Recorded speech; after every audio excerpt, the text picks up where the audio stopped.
choice. Yeah, more or less. Oh. Yeah. So you don't have to show your work. Oh. Okay. You like that? Not No? really. You can show your work to me if you want to.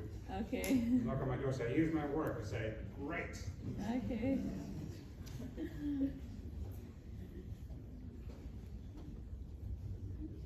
Okay, this is just for shits and giggles to get started. The question is, which of these objects shows what I would call meaningful quantum mechanical behavior, or quantum mechanical wave-like behavior? Last lecture we talked about, the notion that some particles have wave-like properties. This is basically the Broglie formula.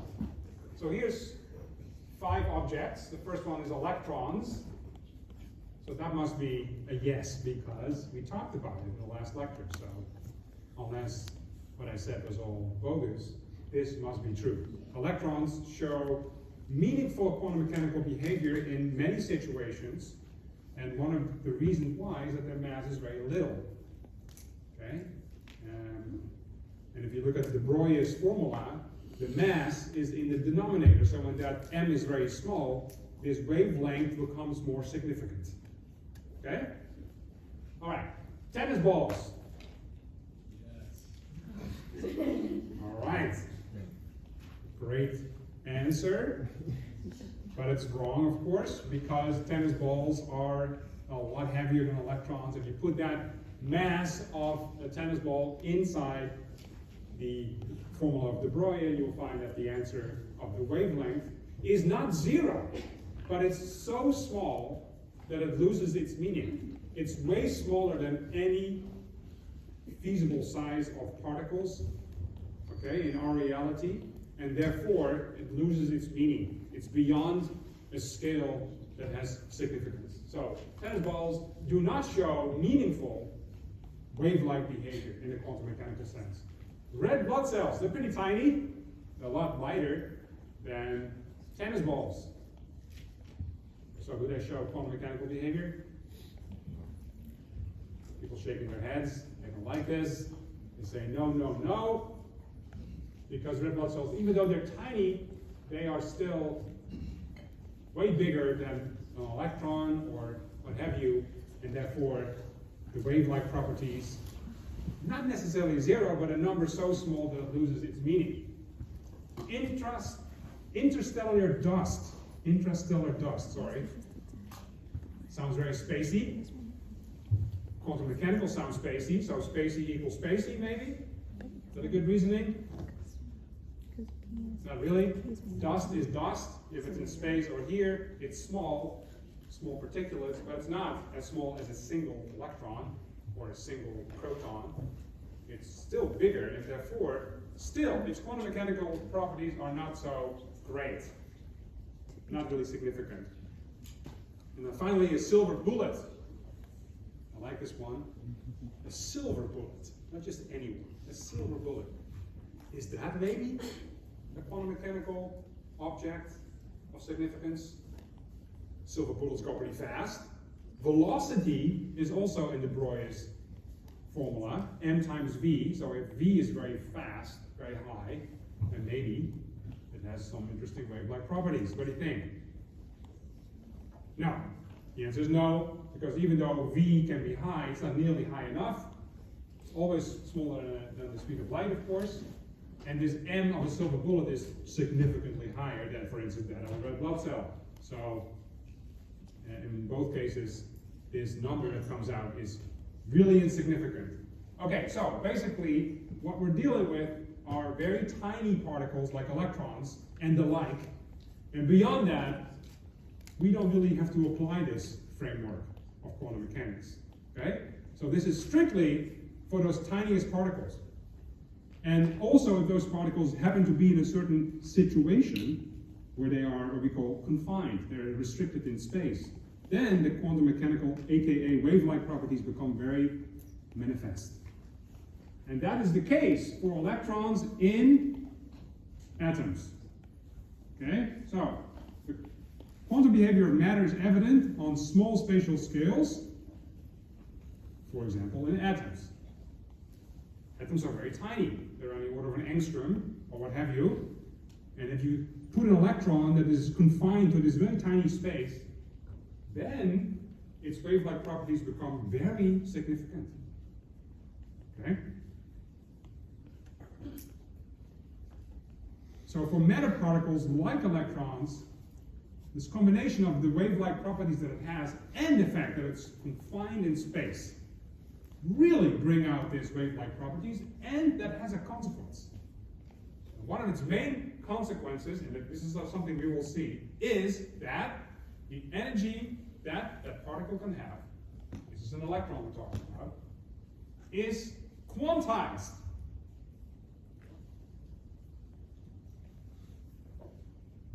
This is very interesting because we know, for instance, that the energy of a photon is quantized. The energy of the photon is a fixed value. It's not something that is a little less or a little more. Once you know its oscillation frequency, frequency of light, then the quantum is defined. In this case, for an electron, we can say something similar. Its energy states in which it can sit are quantized states, meaning it can only have certain energies and not other energies. Okay, so we'll get back to this concept of quantization, what it means, and how it plays a huge role in the properties of atoms. Without this concept, you couldn't explain, really, the properties of atoms. Okay, so this is the same statement, but now kind of said in a different way. If electrons would not have wave-like properties, okay, then atoms could be described what we call classically. Okay? You can just calculate the velocity, you can calculate an orbit, and you can calculate just like you can calculate if you send a rocket to the moon with Newton's equations, you can calculate where it's at what point. Okay? That's classical mechanics. But we just concluded that doesn't quite work because it's not just a point mass that's moving along. In fact, it is a wave that is confined in space. And that is a very different concept. Right? So, if we could describe an electron classically in an atom, then the atom would have very different properties. Alright? This is very important. It's not an option, like you could choose, oh, I'm going to describe it either classically or quantum mechanically. The answer is no. You must describe it quantum mechanically, because if you try to do it classically, you simply get bogus properties coming out of your calculations that don't correspond to what we observe. Okay? If you do it in a quantum mechanical way, we get the right results. Therefore, quantum mechanics is applicable to the description of the atom. Alright, here's a wave. And we're going to try to kind of come to grips with what it actually, how we should think about these electrons being waves. This is just a squiggle. Okay? I'm going to give this squiggle a name. I'm going to give it a name, psi, the Greek letter psi. And it has a couple of labels, or indices, 4 in total, N, L, ML, and MS. You may recognize them. N is called the principal quantum number, L is the orbital quantum number, orbital momentum, and then ML is the magnetization, and then MS is the spin quantum number.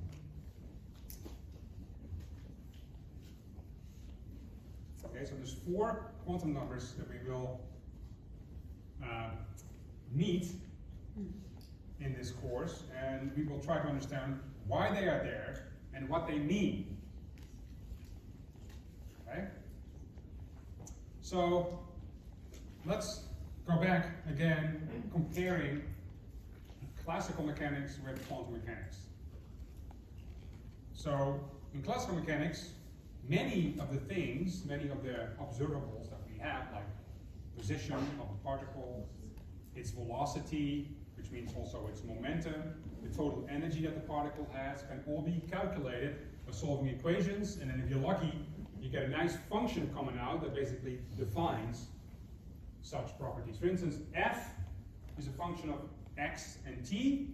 F could mean the velocity, okay, or the energy of the particle. So if I know this function, let's say the energy function, I put x in, I put t in that function, and I know exactly what the energy is at that particular position and time point. Because I have that description. I have a very deterministic description of the energy of that particle. In quantum mechanics, you would have this psi, Greek letter psi, also a function of x and t. So would the psi give me the same thing? And at first sight, it looks like, oh, well, there's a big correspondence there, so probably the answer, yeah, maybe psi means the energy of the particle. But the answer is, it doesn't. Psi doesn't mean that it corresponds directly to energy, momentum, or velocity of the particle, or its position. Psi is very different from these functions in classical mechanics. Psi basically is kind of like an intrinsic function of the particle that has all the properties that the particle has in it, but it is not necessarily one of those observables. Okay, that's a little weird. How to think about that? Well, let's say, I can take you as an example. Let's say your favorite color is red. Could happen. Right? Now you basically are this person, you have all the properties that define you are right there. Right? But if I look at you, I don't see that necessarily your favorite color is red. I have to do something to get it out of you. So I have to ask, what is your favorite color? You say red. I say, okay, great. Now I know something about you, a property that you carry with you, which is the fact that you like the color red. And the wave function is something like that. All right? It is not red, but it contains the information about red in it, but you have to do something with it in order to get the information out. Okay? So, the wave function embodies everything that there is to know about this particle. So, if the particle is in a certain region in space, let's say that location right there, that ellipse, I can say, well, if the particle is there, it can be described by the wave function. That is the particle. The wave function is the particle. The wave function carries many properties in it, not just one. So how do I get those properties out? I have to do something, just like I would ask you a question, I'm going to ask the wave function a question too. And the question that I'm asking is in the form of this funny thing. It's called an operator. Okay? This is now indicated by a capital omega with a little hat on it. That hat means that's an operator. That's not a function, it's an operator. That means it's operating on the wave function to get some stuff out of it. Okay, so this is how I write it. The operator operates on this wave function, and then something comes out. And if this operator is well defined and it corresponds to a physical observable, such as the operator for energy, then this operation will tell you something about the energy of the particle. The information is in the wave function, but I have to operate on it to get the information out. This is very different from the classical mechanical approach, at least the way we have learned about it. Okay, so let's look at some operators. Let's put some simple examples here together to get a feel for what it actually means in practice. Let's say the operator is mathematically described by C times the function. C is a constant. So a constant times the function. So when it operates on a function, I'd simply get a constant times the function. Right? Or let's say it is x times a function. X is not a constant. X is a variable. So this is different. So when this operator operates on f of x, I get this, x times the function. Okay, interesting. Doesn't tell me a lot yet what it means, but this is just for starters. Okay, so let's take this operator here. This is an interesting one. This is basically an operator. It's not just a multiplication. It's actually an operation that involves taking the derivative. Taking the derivative of the function that follows. Meaning, if I write it like such, omega operates on f, I have to take the derivative of f to x. That's what it says. That's a true operation, right? I have to do an actual procedure now, a mathematical procedure to get the answer. Okay, let's do it for fun. Let's say this is just, for example, this doesn't mean anything yet, but just in terms of warming up here, let's say the function happens to be 2 times x squared. Then, if I operate on this function, then what I get, I simply have to take the derivative of this function. 2x squared, hopefully you can do that, is 4x. That's the answer. Okay, so mathematically this is just perfectly sound. Okay, let's do the same thing on a different function now. Let's take an exponential function. ax in the exponential argument. So a times x in the exponential argument. Then I'm going to take the derivative of this function, okay, like this, something you can do, and what I get is a times e ax. Okay, simple. This is an interesting situation actually, because for this particular scenario I can write this result in the following way. Okay, an operation on a function equals a constant times the function again. That's what happened here. I took the derivative, the first order derivative of the function. What I get in the end is actually the function again times the constant a. So I can summarize that equation as this. You see that? Operation on the function equals a constant, I call it omega, and then I get the function again. Does this equation look familiar to some? What is this? What kind of equation is that? It's called an eigenvalue equation. Okay? So this is actually a very important aspect of quantum mechanics. Eigenvalue equations are very important. Okay? So let's look at that a little bit more carefully. Let's make sure we have the nomenclature right. This omega with a hat, or anything that has a hat on it in this course will be an operator, okay? Or almost all of it. So, that's an operator. Then, if this equation holds, then f of x is called an eigenfunction. An eigenfunction of the operator.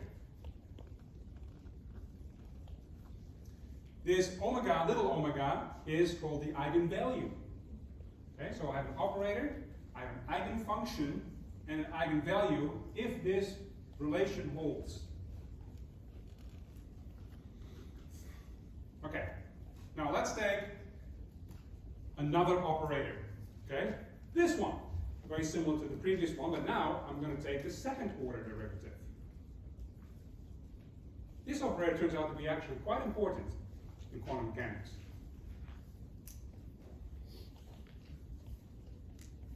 So let's take the function sine of x and see if this function is an eigenfunction or not of the operator. How do I do that? Well, I have to operate on it. Okay? So let's take the second order derivative of the sine of x. What is that? Who knows what it is? Negative sign. Yes, negative sign. Okay, so is this an eigenfunction or not? Yes? Why is it an eigenfunction? Because it's a function again times a constant. The constant is -1. But -1 is a constant, no?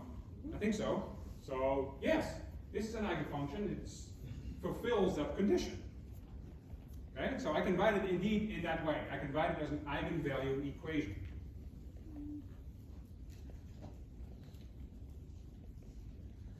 Now I'm going to make things a little bit more general.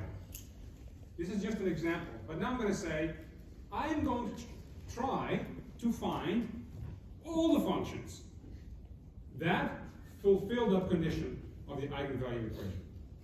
So any function that, given that operator, second order derivative, will yield the function again times a constant. All of them, all functions that have that property. Okay? And I'm going to call this all these functions f of n, where n is just, I'm going to label them one by one. Function 1, function 2, function 3, function 4. So the whole set of all n is all the functions combined that fulfill that condition.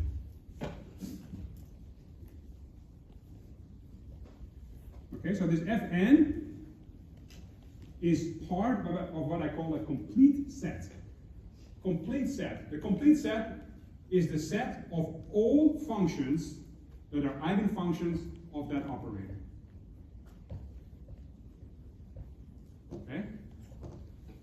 Try to see if you can comprehend that. So f of n is one function out of the complete set. The complete set is formed by having all the n's. Function 1, 2, 3, 4, up to, I don't know, maybe infinity. All of them together form a complete set. This is very critical. This is actually a very important concept in quantum mechanics as well. And what I'm going to do now, I'm going to try to illustrate some very important properties of complete sets. This will strike you as somewhat confusing at first, but don't worry. Okay? It will come to you. I'm going to start here by showing you this Cartesian coordinate system. Okay? In the Cartesian coordinate system, I can say a couple of things. I have z, y, x. Those are the coordinates. Those are directions. You see? Z goes up, y goes this way, x comes out of the screen. So those are kind of like vectors in those directions. And then I can describe any point in space in terms of those directions. Okay, so a point P in the Cartesian coordinate system is fully defined by its projection along x, projection along y, and projection along z. This must look familiar to you, I hope. Okay? So formally I can write it as such. Okay? This guy, this is not an operator, even though it has a hat. This is a unit vector along x, unit vector along y, unit vector along z.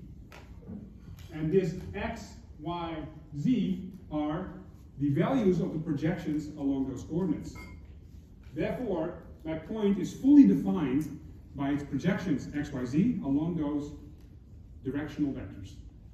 Right? Okay, what I'm going to say now is that these directional vectors form a complete set. As an example, they form a complete set because they have properties that correspond to the properties of a complete set. And two of these properties are listed here. That is, if I take this unit vector and multiply it by itself, take the dot product, I get 1. Okay? That is a distinct property. The other property is if I multiply it with any other unit vector, I get 0. Okay? This makes a lot of sense.